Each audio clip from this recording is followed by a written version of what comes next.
फडणवीस साहेब, तुमच्या शब्दकोशात अशक्य हा शब्द नाही आहे. जे जे अशक्य आहे ते केलं.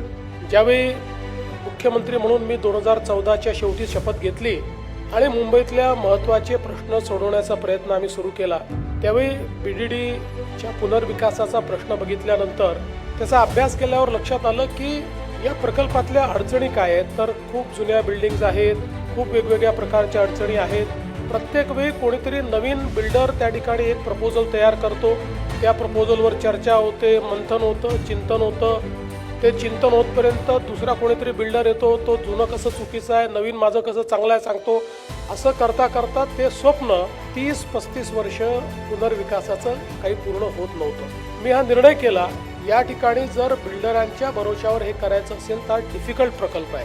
त्यावेळी मी म्हाडाला बोलून सांगितलं की आता हा प्रकल्प बिल्डर करणार नाही, हा प्रकल्प शासन करेल आणि बिल्डर म्हणून म्हाडा स्वतः त्या ठिकाणी काम करेल, आणि तो निर्णय आपण केला.